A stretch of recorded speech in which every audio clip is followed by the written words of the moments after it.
بسم الله الرحمن الرحيم الحمد لله رب العالمين الرحمن الرحيم مالك يوم الدين إياك نعبد وإياك نستعين اهدنا الصراط المستقيم صراط الذين أنعمت عليهم غير المغضوب عليهم ولا الضالين.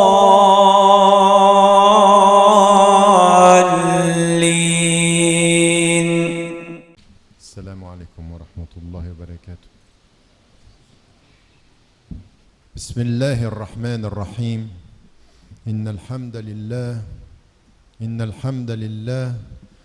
الحمد لله نستعينه ونستغفره ونستهديه ونعوذ بالله من شرور أنفسنا من سيئات أعمالنا من يهد الله فهو المهتد ومن يضلل فلن تجد له وليا مرشدا ونشهد أن لا إله إلا الله وحده لا شريك له ونشهد أن محمدا عبده ورسوله. السلام عليكم ورحمة الله وبركاته.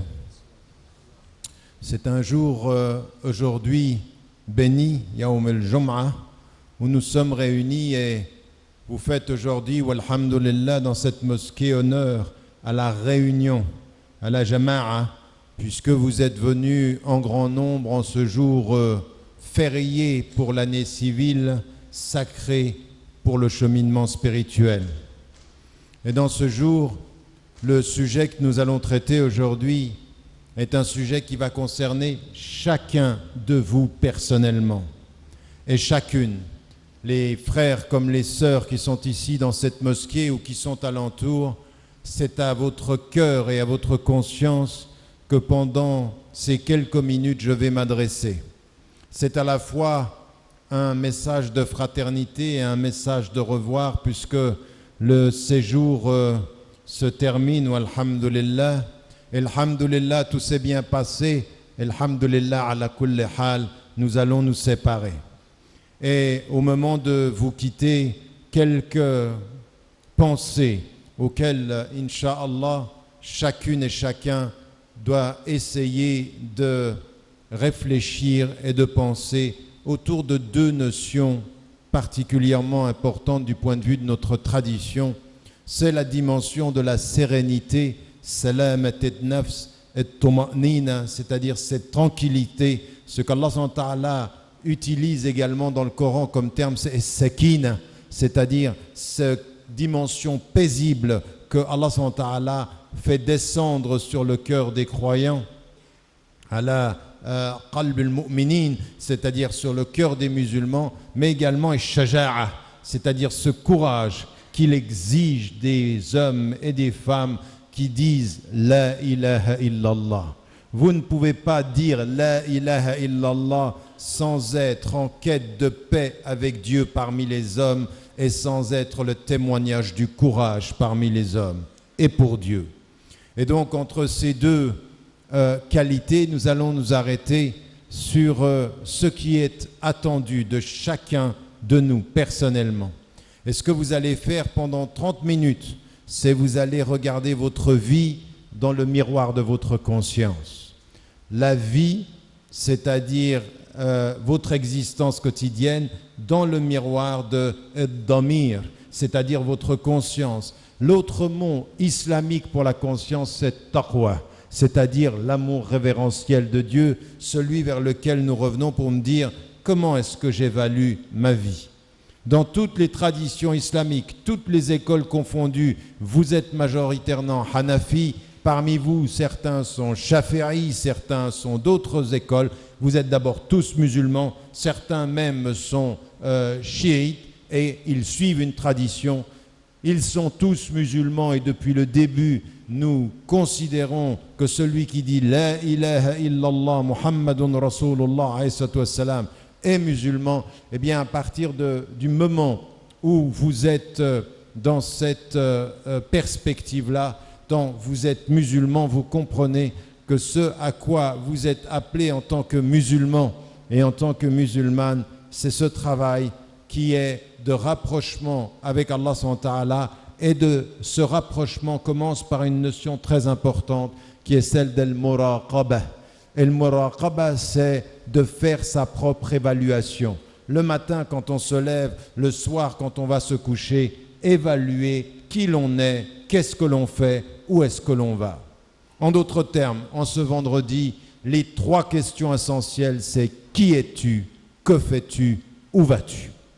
Toi, personnellement, dans cette vie, est-ce que tu es un être dont on sent la dignité dans son existence? Est-ce que tu fais avec ton intelligence, ton cœur et ton corps ce qui doit être fait pour être digne, pour répondre à l'appel d'Allah quand il dit qu'il nous a créés dignes? وَلَقَدْ كَرَّمْنَا بَنِي آدَمَ. Nous sommes des êtres de dignité. Et où vas-tu? Vas-tu vers sa paix ou vas-tu vers ta destruction? Vas-tu vers ton calme intérieur ou vas-tu vers la souffrance? Vas-tu vers le retour à l'un ou vas-tu vers la perte de ta personne et la perte de ta conscience?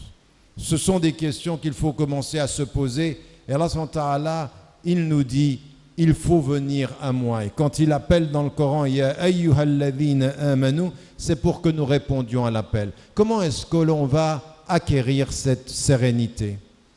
Eh bien, et ce courage en même temps.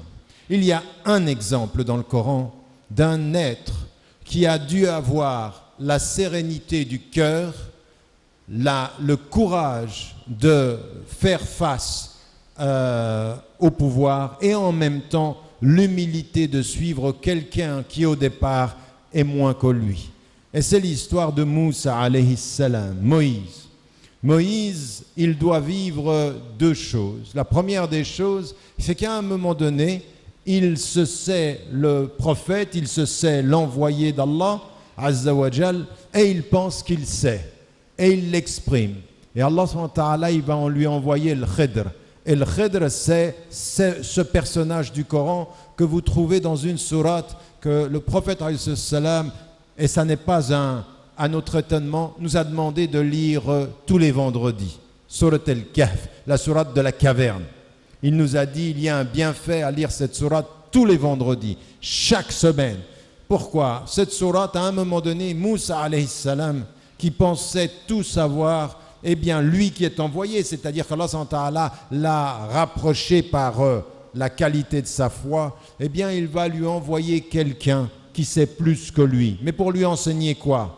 Certes, je t'ai choisi pour ta foi, mais tu n'es pas le meilleur par la connaissance. Et tu dois reconnaître que tu n'es qu'un être humain. Et ça va lui enseigner ce qu'on appelle le tawadu', c'est-à-dire l'humilité intellectuelle. Je ne sais que ce que Dieu veut que je sache, mais ce que je ne sais pas, Dieu est plus savant. C'est pour cela qu'on dit toujours Allahu A'lam. Et Moussa, avec El Khidr, il va le suivre et dans 3 situations, il va systématiquement poser des questions. Pourquoi est-ce que tu as troué ce bateau? Pourquoi est-ce que tu as tué cet enfant? Pourquoi est-ce que tu as reconstruit ce mur? Et il lui a dit, je t'avais dit, ne pose pas de questions. Tu poses trop de questions. Et de ce point de vue-là, Allah subhanahu wa ta'ala a fait vivre au prophète, alayhi salam, c'est le prophète et l'envoyé Moussa alayhi salam, il lui fait vivre l'expérience de Allahu A'lam. Tu as beau être envoyé par Dieu, tu n'es qu'un homme. Et nous qui suivons les prophètes et les messagers, nous devons savoir que nous ne sommes que des hommes. Pour pouvoir obtenir la sérénité du cœur, il faut déjà savoir que nous savons peu. Il faut déjà savoir que quelle que soit la foi, tout peut disparaître. Et que quand nous entendons Allah subhanahu wa ta'ala nous dire répondez à mon appel par une invocation, Rabbana la tuzigh qulubana ba'da idh hadaytana, ça veut dire ô Dieu, ne fais pas dévier nos cœurs après que tu nous aies mis sur la voie. Ça veut dire quoi? Vous êtes aujourd'hui, et c'est vendredi, dans une mosquée. Il y a des frères et des sœurs qui ne sont pas à la mosquée. Il y en a même qui, ce soir ou demain soir, vont agir contre les principes de l'islam. Et vous le savez, faites attention de ne pas être les musulmans qui viennent à la mosquée avec arrogance, mais des musulmans qui viennent dans la mosquée avec humilité, avec sagesse, en sachant que la foi qu'ils ont aujourd'hui, elle peut disparaître demain, mais en sachant aussi que la foi que d'autres n'ont pas, elle peut leur arriver demain, et qu'il se peut que demain vous soyez dehors et que demain ils soient dedans. Ça commence par ça, le chemin de la sérénité. Ça commence par ne pas se donner plus de force que l'on a. Ça commence par entendre Moussa alayhi salam qui a cru qu'il savait, et Allah subhanahu wa ta'ala, il lui envoie quelqu'un qui lui dit « Tu ne sais pas et tu poseras trop de questions ». Ça veut dire que si lui, il pose des questions et qu'il ne sait pas, que sait-on? Que savez-vous? Et qu'aujourd'hui, si vous êtes dans la mosquée et que vous comprenez que demain peut-être ça peut disparaître, qu'est-ce que vous faites? La première condition de la sérénité, c'est ce qu'on trouve dans Sourate Luqman, quand le sage reçoit وَلَقَدْ آتَيْنَا لُقْمَانَ الْحِكْمَةَ. Nous avons donné à Luqman la sagesse. La sagesse, qu'est-ce que c'est? C'est cette sérénité. Anishkur lillah. Remercie Dieu. Remercie Dieu. Et là, maintenant que tu es dans cette mosquée, tout à l'heure, tu vas te lever pour faire la prière. Tout à l'heure, tous ensemble, on va se lever. Quand vous vous levez, vous remerciez. Quand vous vous prosternez, vous remerciez. Quand vous saluez, vous prosternez. Quand vous quittez, vous remerciez. Quand vous rentrez chez vous, vous remerciez. Et qu'un des remerciements de Dieu, c'est de dire à votre femme, de dire à votre mari, de dire à vos parents, de dire à ses enfants, je t'aime et je remercie Dieu d'être ici avec vous aujourd'hui. Remerciez pour tout ce que vous êtes et tout ce que vous avez, parce qu'un jour tout ça peut disparaître. C'est le début de la sérénité, de considérer que nous ne sommes pas plus que ce que nous sommes, que ce que nous savons n'est pas grand-chose. Et ceci, c'est arrivé à Moussa alayhi salam. Et ce même Moussa alayhi salam, Allah subhanahu wa ta'ala va lui dire avec son frère Haroun, il va lui dire, maintenant tu vas idhab ila fir'aun innahu tagha, va vers Pharaon, et ce Pharaon, il a transgressé, va lui parler, va lui dire. Et qu'est-ce qu'il lui dit? Regardez bien, ce même à qui il lui a fait vivre l'expérience de tu ne sais pas plus que d'autres, que sur la terre tu pourras savoir plus que d'autres. Mais ça veut dire quoi? Il faut aussi que vous vous souveniez de ça. Peut-être que vous allez sortir tout à l'heure. Hier, je suis allé au centre Idriss Goumanieh. Il paraît qu'il y a certains soi-disant savants, quand ils passent devant cette institution, ils insultent les drogués. Je vais vous dire une chose. J'étais dans ce centre-là avec des gens dont, si vous les regardez, je suis celui qui rentre dans le centre et qu'on appelle professeur. Et il y avait des gens en face de moi et qui sont considérés comme soit des personnes qui sont droguées, soit des familles de personnes qui sont droguées. Or, il se trouve que la femme d'un frère qui se drogue, elle fait un témoignage. Elle dit une chose extrêmement importante. Elle dit, mon mari, il arrête et il revient, il arrête et il revient. Et moi, ce que je devais faire, c'est rester à côté de lui et l'accompagner pour pouvoir le faire sortir de cela. Une femme qui a apparemment moins d'éducation que les professeurs, les docteurs, les chouyours, elle vous renvoie un message. Attention, il se pourrait que toi, tu parles de la patience, mais moi, je la vis tous les jours à côté d'un homme. Ah, voilà. C'est-à-dire que même les gens modestes, même les gens qui apparemment ne savent pas, ils peuvent vous apprendre quelque chose. Vous devez prendre le savoir de tout le monde. Et même celui qui est pauvre, même celui qui n'a pas fait d'études, il a des choses à vous apprendre. Si et seulement si vous faites comme Moussa alayhi salam, vous écoutez celui qui apparemment a moins que vous, mais peut savoir plus que vous. Et ça veut dire, par exemple, des pauvres dans la rue, ça veut dire il y a des gens dans la rue, ils sont beaucoup plus courageux que vous. Il y a des gens dans la rue, toute leur vie, c'est du courage. Ils n'ont pas à manger, ils n'ont pas de salaire et ils se battent et restent droits. Il y en a ici dans cette mosquée, ils ont du travail, ils ont un salaire et ils sont ni droits, ni courageux, ni patients. Mais simplement, ils ont un titre social. Simplement, ils ont un titre. Et ils pensent que le titre, le jour du jugement dernier, Allah subhanahu wa ta'ala, il va t'appeler par ton titre. Non. Quand il est dit que Allah, la yanduru ila suwarikum, Dieu, il ne regarde pas vos images. Et il ne regarde pas ila ajsadikum, il ne regarde pas vos corps. Walakinna Allah yanduru ila qulubikum. Dieu, il regarde votre cœur. C'est ça qui intéresse Allah subhanahu wa ta'ala. Parce que lui, il connaît le secret des cœurs. savez qui connaît le secret des cœurs? Lui et vous. Et comme vous le savez, à partir de ce moment-là, on commence par cette humilité. On vit l'expérience de Moussa, alayhi salam. On revient vers soi et on arrête de juger les gens. On revient vers soi et on regarde les gens différemment. Tu as peut-être moins que moi, mais tu as toujours quelque chose à me donner. Tu as peut-être moins que moi, mais tu as toujours quelque chose à m'apprendre. Et moi qui étais enseignant pendant des années, à un moment donné de ma vie, j'ai écrit un livre en disant « Ils m'ont appris ». Qui? Mes élèves. J'étais censé être le prof qui apprenait, mes élèves m'ont appris. Mes élèves m'ont appris des choses. Mes élèves m'ont appris la patience. Et donc, il faut prendre de tout le monde. Vous qui êtes ici, dans cette mosquée, quelle est votre relation avec les gens à l'extérieur? De qui prenez-vous? Même des gens qui sont d'autres confessions, de gens qui sont chrétiens, de gens qui sont hindous, ils peuvent parfois vous apporter. Qu'est-ce qui est dit dans le Coran? Nous vous avons établis en nations et en tribus pour que vous vous entreconnaissiez. Ça veut dire quoi? Pour que vous regardiez des gens, des choses qui peuvent vous permettre d'être meilleurs musulmans. Il y a des gens dans cette société qui ne sont pas de confession musulmane. Et si vous les regardiez vivre, si vous regardiez certains comme ils sont honnêtes, si vous regardiez certains comme ils sont justes, eh bien ils peuvent vous apprendre à être meilleurs musulmans. Parce que nous, dans la diversité, ce qu'on doit comprendre, c'est « Istabiqul khayrat ». Soyez en compétition pour le bien. Ne soyez pas arrogants. Voilà, tamshi fil ardi marha. Ne marche pas sur la terre avec arrogance.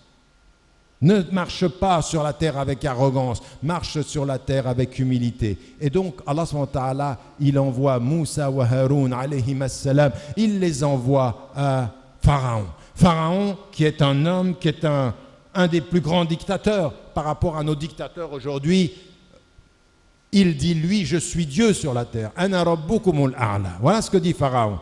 Et Allah subhanahu wa ta'ala, qu'est-ce qu'il lui dit? Qu'est-ce qu'il leur dit? Wa qula lahu qawlan layyina la'allahu yatadhakkaru aw yakhsha. Dites-lui des paroles douces. Peut-être se souviendra-t-il ou peut-être aura-t-il peur. Vous vous rendez compte de ce que veut dire ceci? Cet homme à qui Allah subhanahu wa ta'ala lui a enseigné l'humilité quant au savoir. Tu sais mais tu ne sais pas tout et je vais t'envoyer quelqu'un qui sait plus que toi. L'humilité, eh bien tu vas devoir aller voir le tyran. Et devant le tyran, comment tu vas te comporter? Tu vas te comporter avec douceur. Pas avec des insultes, pas avec la violence, pas en rejetant, non, des paroles douces. La parole douce, qu'est-ce que c'est? Quand vous m'entendez par exemple et quand vous entendez un frère ou une sœur qui parle doucement, avec douceur, ça veut dire que vous vous maîtrisez. Mais le courage, c'est se maîtriser, parler doucement et dire la vérité. Parce que le meilleur des djihad, c'est quoi? Afdalul djihad, kalimatu haqqin amam sulta'in ja'ir. C'est-à-dire le meilleur des djihad, c'est une parole de vérité en face d'un tyran. Mais comment elle est cette parole de vérité? Elle doit être douce. Elle est courageuse et elle est maîtrisée. On se maîtrise. Et ça vient d'où cette maîtrise? Eh bien, pour venir à cette maîtrise, on va passer dans une autre sourate. La sourate qui nous parle de l'histoire de Youssouf alayhi salam. Voyez comment, si on passe des prophètes et qu'on les étudie, les messagers, on commence à voir le caractère d'une personne. On commence à voir comment on doit être. Et Youssouf alayhi salam, il se retrouve dans une position où ses frères, ils l'ont fait enlever, ils l'ont rejeté, ils étaient jaloux de lui. Tout a commencé par la jalousie. Et lui, ils sont jaloux de lui et ils l'envoient, ils le mettent dans un puits, il est récupéré dans un puits. Vous connaissez l'histoire. Et à un moment donné, la femme d'El-Aziz, c'est-à-dire du gouverneur, elle veut l'attirer. Elle veut l'attirer parce qu'il est extrêmement beau. Une qualité qu'il a se retourne contre lui parce que sa beauté qui est là, elle attire cette femme. Et à ce moment-là, qu'est-ce que nous avons dans le Coran? Quelque chose qui est très important. Inna nafsa la'ammaratum bis-sou. Et nafs, ça nous pousse vers le mal. Et lui, qu'est-ce qu'il va faire? Il va se retourner vers Dieu et il va lui demander son aide. En fait, il est faible, il pourrait être faible et il ne comprend. Et il comprend que sa force sera deux choses. se maîtriser et demander à Dieu de l'aide. Et c'est comme ça qu'il sera serein. C'est comme ça qu'il pourra dire après « Et sejnu ahabbu ilayya » que la prison vaut mieux que ce à quoi, que votre perte avec vous. Il se maîtrise et demande à Allah subhanahu wa ta'ala. Qu'est-ce qu'on trouve dans le Coran? On trouve exactement la même chose avec le prophète.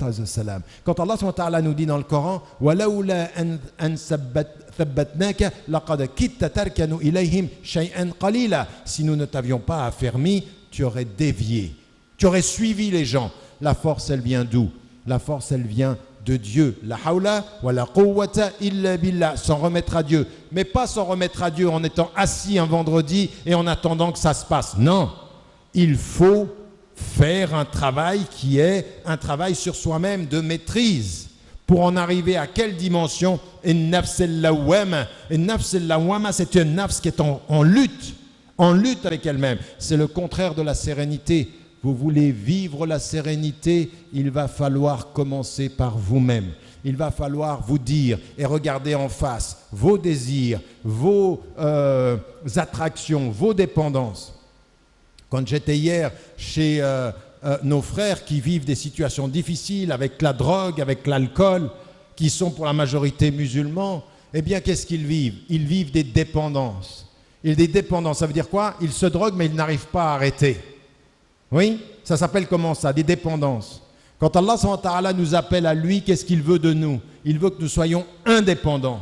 La ilaha illallah, c'est je suis que pour Dieu, je n'ai aucune dépendance. Rien d'autre. Je ne suis dépendant de rien. Alors nous, quand on regarde les drogués, on se dit qu'ils sont malades, n'est-ce pas? Comme vous entendez dans le Coran, fi qulubihim maradun fazadahumullahu marada. Il y a dans leur cœur une maladie et Dieu a augmenté la maladie du cœur de qui? De ceux qui nient Dieu. Eh bien maintenant, je reviens vers vous, chacun d'entre vous. Quelles sont vos dépendances? De quoi êtes-vous dépendant? Certains d'entre vous sont dépendants de leur salaire. Certains d'entre vous sont dépendants de leur réputation. Certains sont dépendants de même leurs enfants. Comme il est dit dans le Coran, tes enfants, tu peux être indépendant. Tu as fait des enfants pour Dieu, tu finis par vivre pour tes enfants. C'est vrai pour les papas comme c'est vrai pour les mamans. Et là, il faut faire attention. Tu as besoin d'argent pour vivre, pour Dieu, tu finis par vivre pour l'argent. Dépendant. En fait, certains d'entre vous sont des drogués dans cette mosquée. La différence entre les drogués là-bas et vous ici, c'est que vous ne le savez pas. Vous êtes dépendant et drogué de votre amour pour l'argent, pour les apparences, pour le plaisir, pour tout. Et de ceci, il faut se libérer. Quand vous comprenez vos dépendances, vous arrêtez de juger la dépendance des autres. Vous commencez par vous-même. Vous n'aurez pas de sérénité du cœur si vous ne regardez pas en face vos dépendances. Quelle est votre relation à l'argent? Quelle est votre relation à la nourriture? Quelle est votre relation aux riches? Parce que certains sont tellement dépendants de l'argent que quand un riche vient à eux, ils perdent tout courage. Ah là, que le prophète, ce qu'il lui est dit dans Abasa wa tawalla an ja'ahu al-a'ma, quand il lui dit, il s'est renfrogné, c'est de lui dire quoi? N'attends pas le salut des riches. N'attends pas le salut des riches. Le salut, il est par la foi et par le juste, pas par le riche. Le riche, il peut t'aider un moment, mais ce qui t'aidera dans la vie, c'est être juste et c'est être droit. Et donc, nous, ce qu'on doit se poser comme question quand on revient à l'histoire de Youssouf alayhi salam, quand on revient à ce qui lui est arrivé, on comprend que nous devons nous prendre en charge. Et nous prendre en charge, ça veut dire qu'est-ce que vous faites avec vous-même? Quelles sont vos dépendances? Quoi est-ce que vous avez besoin dans votre vie? Il y en a certains qui sont dépendants à Internet. Il y en a qui sont indépendants à Facebook. Il y en a qui sont indépendants à toutes les marques qui sont autour. Ils disent La ilaha illallah et ils sont colonisés dans leur tête par les Internet, les choses qu'on voit sur Internet, l'argent, le pouvoir, la façon de s'habiller. Et ils viennent à la mosquée entre parenthèses. Or, la mosquée, ça devrait être un moment où l'on trouve cette sérénité-là. Donc, qu'est-ce que ça veut dire? Ça veut dire que sur les traces de Youssouf alayhi salam, en comprenant l'histoire de Moussa alayhi salam, eh bien, on commence à travailler sur soi-même. Et comment est-ce que cela s'est passé? Eh bien, par une chose. vous ne trouverez la sérénité en face de toutes ces dépendances que quand vous vous occuperez de vous. Vous savez, en français, on a une formule, et on l'a en anglais, elle est très très importante. Elle est, et j'aimerais que vous vous en souveniez en sortant de cette mosquée. Souvenez-vous de cette parole en français, elle est très simple, elle est très islamique et très profonde. Prends soin de toi. Prends soin de toi. Souvent, quand j'envoie des emails ou quand je communique, ma dernière phrase c'est « Prenez soin de vous ». Alors les gens pensent « Prenez soin de vous », c'est une formule de politesse. Elle est aussi importante au niveau du sens que quand on dit « Prends soin de toi, wa alaykum salam ». Prenez soin de vous et sur vous la paix. Parce que vous n'aurez la paix que quand vous prendrez soin de vous. Et prendre soin de soi, prendre soin de nous, ça veut dire regarder en face toutes les dépendances que l'on a et puis revenir à soi. Et qu'est-ce qui est arrivé? Allah subhanahu wa ta'ala, au tout début, quand il envoie un message au prophète, il lui dit « Wahjurhum hajran jamila » isole-toi d'eux, d'un bel exil, sois en exil. Mais quand il va demander à Youssouf de se maîtriser, qu'est-ce qu'il fait avec Youssouf? Il le met en prison. Vous savez pourquoi? Parce que ce que les gens ont vu comme une prison était pour Youssouf sa libération. Il s'est libéré de l'instinct en rentrant dans la prison. Il a dit, cette prison-là, elle est meilleure pour moi. Ibn Taymiyyah, des années plus tard, on le met en prison, il dit, vous pensez que vous me mettez en prison? Vous ne me mettez pas en prison parce que ma liberté, elle est dans mon cœur. Vous me mettez dans la prison et moi je rentre dans mon cœur et je suis libre. Et nous aujourd'hui, eh bien quand on sort à l'extérieur, on croit qu'on est libre, mais on est emprisonné par nos dépendances. Et il n'y a pas de sérénité dans la vie si il y a de la dépendance. Donc le prophète, comme Youssouf, il est rentré à l'intérieur. Il faut que vous preniez soin de vous, ça veut dire, pourquoi pensez-vous que les 10 derniers jours du Ramadan, il y a l'i'tikaf? C'est pourquoi. Parce que pendant les 20 premiers jours, vous revenez à vous-même et les 10 derniers jours, vous vous isolez. Vous cherchez la force intérieure. Vous faites quoi? El-muraqaba, c'est-à-dire l'évaluation personnelle pour trouver la sérénité, pour pouvoir être au calme avec nous-mêmes. Cette sérénité-là dont nous parlons, elle est un vrai travail personnel. Personne ne le fera pour vous. Personne ne le fera pour vous. Prendre soin de soi, c'est prendre du temps pour s'écouter.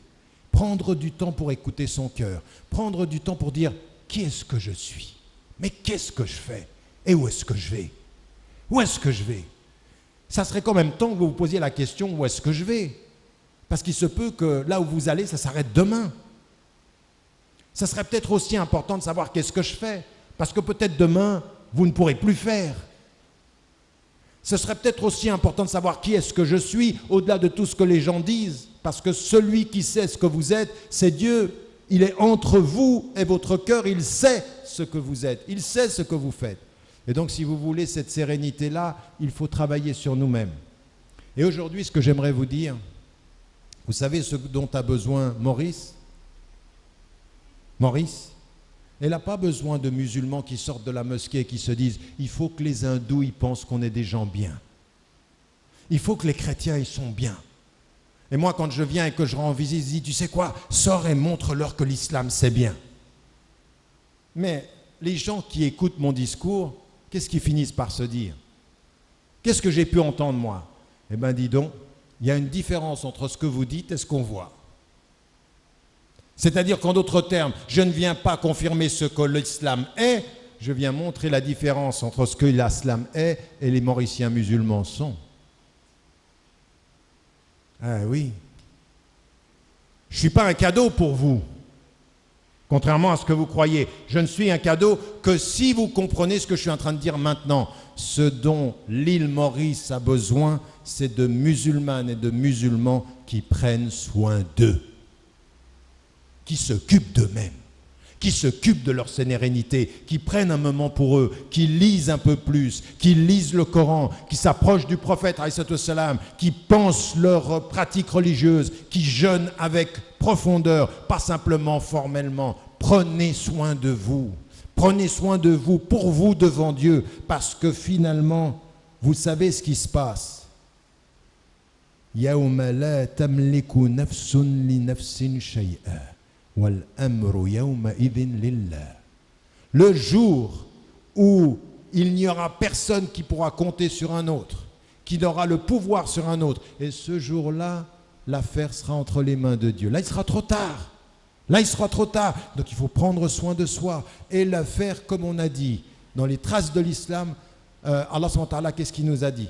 Attention à être proche de Dieu. Attention à être strict avec tes prières. Attention à gérer comme il faut ton argent. Il y a dans ton argent du droit pour les pauvres. Attention au jeûne qui vient, là, bientôt. Attention à ton pèlerinage, la façon dont tu le fais. Attention aux piliers de l'islam. Attention à comment tu sers les gens. Attention à comment tu maîtrises ton cœur. Attention à ton souvenir et dhikr. Attention à tout ceci. Attention à être un homme et à être une femme qui travaille sur soi, qui se donne du temps.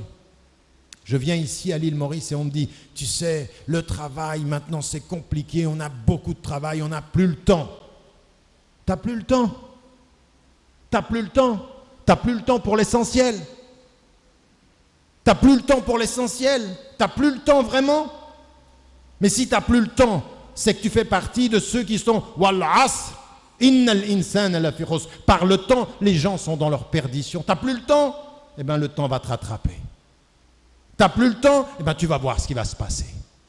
Parce que si tu n'as plus le temps de t'occuper de toi et que tu t'occupes de ton porte-monnaie, que tu t'occupes de tes apparences, tu t'occupes uniquement de tes enfants comme un égoïste, tu ne t'occupes pas de ceux qui ont besoin de toi, tu ne t'occupes pas des pauvres, tu ne t'occupes pas des drogués, tu ne t'occupes pas de ceux qui sont malades, eh bien entends de ce que le prophète a entendu. Et Allah SWT, dans une image et dans un hadith, il dit « J'étais malade et tu n'es pas venu à ma rencontre. Comment Dieu tu peux être malade? Un tel était malade et tu n'es pas allé le voir. » Ça veut dire que si tu n'as pas le temps d'aller voir un malade, c'est le temps que tu ne prends pas pour rencontrer Dieu. Dieu, sa présence est dans la proximité des pauvres, des malades, de ceux qui ne sont pas dans le pouvoir. Sache-le, quand tu rencontres des ministres, tu n'es souvent pas loin du diable. Et quand tu rencontres des pauvres, tu n'es pas loin de Dieu. Mais tu n'as pas le temps. Mais tu n'as pas le temps. Mais tu n'as pas le temps de t'occuper de toi, de te regarder dans le miroir de ta vie. Donc il n'y aura pas de sérénité. Tu seras un être torturé avec toutes les fatwas, toutes les visites de ton frère et de tous les chouyours, de tous les savants qui viendront à l'île Maurice. Si tu n'as pas le temps de t'occuper de ça et que tu viens juste écouter une conférence, c'est que la conférence, elle est le miroir de ta négligence. Elle est le miroir du temps que tu ne prends pas. Donc il n'y aura pas de sérénité. Mais vous avez bien compris que cette sérénité-là, une fois que tu commences à la travailler, eh bien cette sérénité-là, sa première expression, c'est le courage. Le courage, par exemple, de cesser, et je l'ai répété depuis que je suis venu, ça fait 2 semaines que je le répète, vous ne pouvez pas, musulmans de l'île Maurice, et musulmanes de l'île Maurice, être des musulmans silencieux. Votre silence est lâcheté. Vous êtes lâche si vous êtes silencieux. Et ça veut dire qu'il faut parler de quoi? Avec beaucoup de sérénité. Parler de la justice sociale, parler de la corruption, parler de l'honnêteté. Mais encore une fois, il faut en parler si vous la pratiquez. Pas commencer à aller vers les gens et dire il ne faut pas arrêter d'être corrompu et vous êtes un corrompu. Il faut arrêter de mentir et vous n'arrêtez pas de mentir.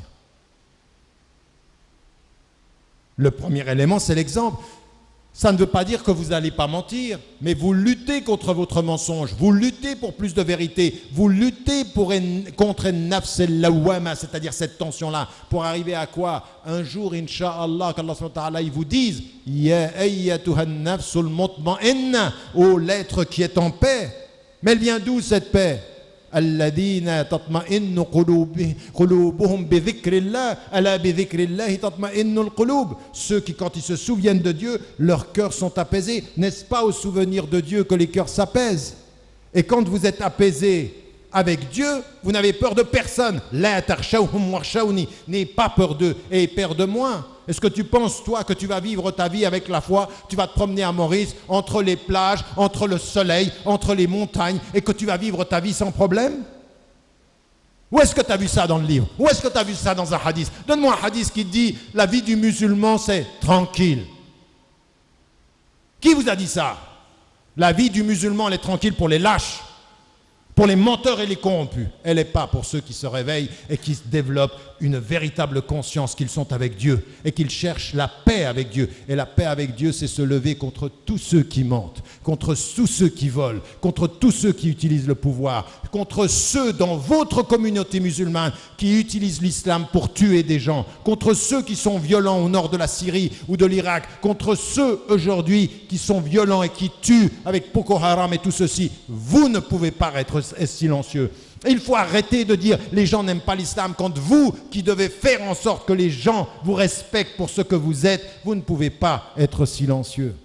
À votre niveau, dans votre être silencieux, c'est quoi? Vous savez, vous comprenez une chose, c'est qu'Allah, le prophète, qu'est-ce qu'il a dit dans le hadith? Il a dit, celui d'entre vous qui voit quelque chose de mal, qu'il le change avec sa main, ou qu'il le change avec sa voix, avec sa parole, ou qu'il le change avec son cœur. Ne pas rester silencieux, ça ne veut pas dire ne pas parler. Oui, vous savez, j'étais à l'île de la Réunion. Et à l'île de la Réunion, j'ai fait quelque chose que je n'avais pas fait. J'ai fait un saut en parapente. C'est halal. Et je me trouve avec l'instructeur, il n'est pas musulman. Il m'a vu, c'est un jeune, il ne m'a jamais vu de sa vie. En général, moi, dans les institutions, quand on va vers eux, on dit, il y a cheikh, il y a docteur. Lui, il ne m'a même pas calculé. En 2 minutes, il me tutoie. Il me dit, tu fais ça comme ça. Et je le regardais, jeune Julien, jamais quelqu'un m'a parlé comme ça aussi vite. Lui, ça, il ne calculait pas, tu n'as pas de titre. Parce qu'en fait, je vais t'amener dans les airs, et dans les airs, c'est moi qui commande. Moi, j'étais l'élève là. Et donc, il me tutoie. Et à un moment donné, il s'arrête vers moi, il me montre le paysage, et il me dit, regarde comment il faut lire la nature. Tu vois, là, les vagues, comment elles sont, il faut savoir lire, parce que ça veut dire que le vent va venir comme ceci, et que les nuages viennent comme ceci, et que si nous, on part maintenant, on peut être en danger, donc il faut partir vite. Et il commence à me lire la nature. Lire la nature. Et vous dites, subhanallah, iqra bismi rabbika alladhi khalaq. Lui qui vient de nulle part, un jeune qui m'a jamais vu, il est en train de me réenseigner, lis la nature. La nature, elle te parle. Allah subhanahu wa ta'ala, il y a mis des signes. Moi, j'ai vu les signes. Lui, il parlait du langage de la nature. Moi, je voyais les signes de Dieu. Il m'a rappelé les choses essentielles. Et de ce point de vue-là, ce qui est important pour nous dans cette lecture des choses, dans cette façon, c'est comme ceci que les gens doivent nous voir. Notre courage, il faut que ça se passe comment? Le langage, ce n'est pas uniquement des mots, c'est des signes. La nature, elle parle. Ce qui s'est passé, à un moment donné, dans ce qui s'est passé au Népal, et on a tous aujourd'hui une pensée fraternelle, dans la fraternité humaine, pour nos frères et nos sœurs du Népal qui vivent des drames et des catastrophes. Eh bien, j'ai mis, par exemple, dans la réaction sur Facebook, un Facebook halal, pas pour du n'importe quoi, pour nous rappeler des choses essentielles. J'ai dit, la nature parle. Et des frères qui n'ont pas compris ce que je voulais dire, ils disent, non, c'est pas la nature qui parle, c'est Dieu. Oui, mais c'est ça que ça veut dire. Allah subhanahu wa ta'ala, il dit, les nuages, les cieux n'ont pas pleuré sur les gens. Il veut dire quoi? La nature, elle parle par les signes de Dieu. Mais la nature, elle nous parle. Le tremblement de terre, ça doit nous parler. Attention, ta vie, elle est fragile. Et nous, ça veut dire quoi ça? Ça veut dire que quand je vous dis, vous ne pouvez pas rester silencieux, c'est pas d'aller parler, c'est pas d'aller dire je suis musulman, c'est marqué ici, c'est je suis musulman, ça se voit. Faites que les gens lisent votre comportement, voient dans votre comportement que vous êtes musulman. Soyez courageux avec votre comportement. Quand vous vous respectez, vous n'êtes pas obligé de dire je suis musulman, je me respecte. Non, vous n'avez pas obligé de dire ça. Respectez-vous comme vous êtes et laissez les gens lire. Laissez les gens lire, laissez les gens vous lire. Ils vous liront et ils comprendront exactement ce qu'ont fait tous les commerçants, tous ceux qui sont arrivés en Afrique, en Asie. Ils n'arrivaient pas avec une pancarte, je suis musulman. Ils arrivaient avec un comportement. Ils avaient avec le courage. Ils confrontaient le pouvoir et ils confrontaient les corrompus. Eh bien que les musulmans mauriciens fassent lire aux gens, mais ça veut dire exprimez-vous pour vous-même, ça veut dire prenez-vous en charge vous-même, devenez un livre. Devenez un livre, les gens le lisent, mais devenez un livre. Et le premier personne qui doit lire son livre, c'est qui? Qui va être le premier à lire son livre? Devant Dieu, c'est qui? Iqra kitabak. Iqra kitabak. Lis ton livre. C'est toi qui vas te lire d'abord. Donc comme vous devez lire votre propre livre, c'est pour vous-même d'abord. Et lis le livre, ça veut dire sois courageux avec toi-même.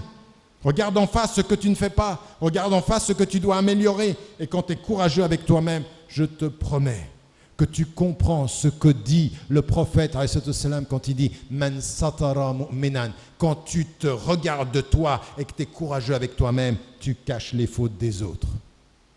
Tu caches les fautes des autres. Tu ne peux pas te lire et condamner les autres. Toute personne dans cette mosquée qui condamne les autres est un très mauvais lecteur de son livre.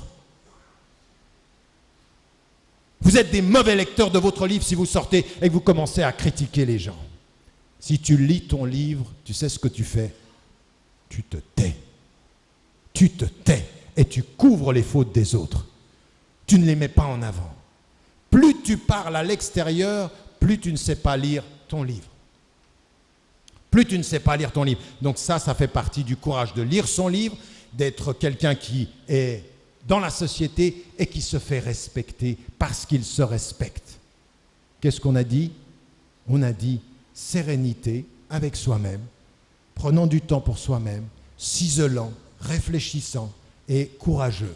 Courageux avec soi-même, courageux avec les gens, courageux avec le pouvoir, courageux avec tous les gens qui vous entourent, courageux de vous-même avec tous les gens qui vous entourent. Et ça commence par quoi, ce chemin-là? On se souvient de l'histoire de Moussa alayhi salam. On se souvient de l'histoire de Youssouf alayhi salam. On entend les propos du prophète alayhi salam et on revient à une formule devant Dieu, une formule devant son miroir, une formule devant sa famille, une formule devant les êtres humains. Prends soin de toi. Prends soin de toi. Tu n'es pas une affiche publicitaire pour les autres. Tu es un être qui doit se réformer et trouver la paix. Et quand tu trouves la paix, tu gagneras le courage. Et si tu es dans la paix et le courage, les gens sauront te lire, même si tu n'as pas marqué sur ton front musulman ou sur ta barbe ou avec ton foulard. Que Dieu nous aide, Inch'Allah, à être des hommes qui allons dans ce sens-là. C'est cette dernière intervention ici à l'île Maurice. Je veux remercier les responsables de la mosquée de cet accueil. Et comme vous allez prier, n'oubliez pas, debout, prosterné, de remercier. Et dès que vous sortez, de continuer à prendre soin de vous. Wallahu a'lam wa a'la wa ahkam. Wassalamu alaikum wa rahmatullahi wa barakatuh.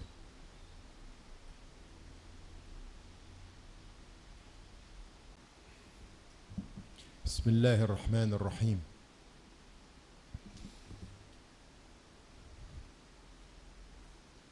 Juste avant de commencer ces invocations, j'aimerais que vous n'oubliez pas, au moment où nous parlons ici, vos responsabilités sur l'île Maurice, mais vous êtes sur une île, n'oubliez pas non plus, Inch'Allah, vos frères et vos sœurs à travers le monde.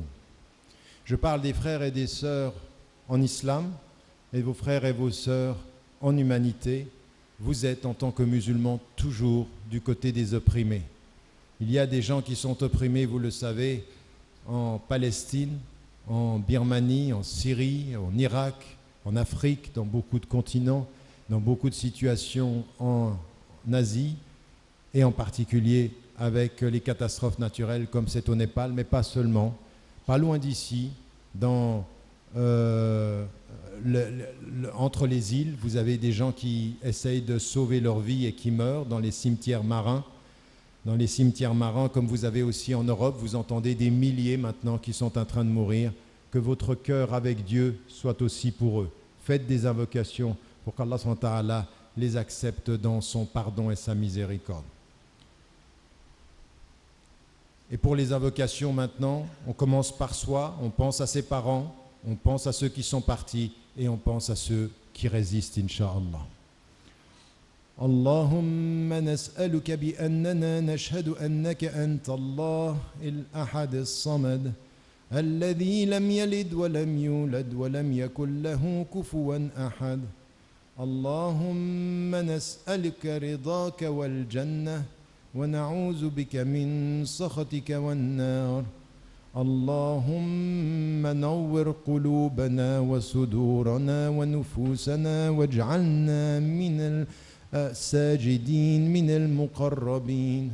اللهم تقبل منا صلاتنا وركوعنا وسجودنا وصلاتنا ودعاءنا.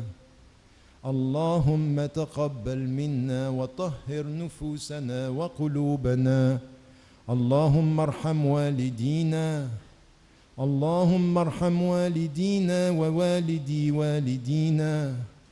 اللهم اغفر لجميع موتى المسلمين الذين شهدوا لك بالوحدانية ولنبيك بالرسالة وماتوا على ذلك. اللهم نسألك لهم ولنا الجنة، فاللهم أدخلنا الجنة العلا بمرافقة نبيك محمد صلى الله عليه وسلم في أعلى جنان الخلد جنة الفردوس نزلا. اللهم قو إيمان إخواننا وأخواتنا المظلومين في كل مكان. قو إيمانهم في فلسطين وفي برما وفي سوريا وفي العراق وفي اليمن وفي الجزائر وفي ليبيا وفي مصر وفي كل مكان وفي كل ميدان. اللهم قو إيمانهم في نيبال. اللهم قو إيمانهم. اللهم قو إيمانهم. اللهم اغفر لمرضاهم وللأموات. اللهم تقبل منا واجعلنا من الصابرين. وصل اللهم على سيدنا محمد وعلى آله وصحبه وسلم تسليما كثيرا. سبحان ربك رب العزة عما يصفون وسلام على المرسلين والحمد لله رب العالمين. وأقم الصلاة.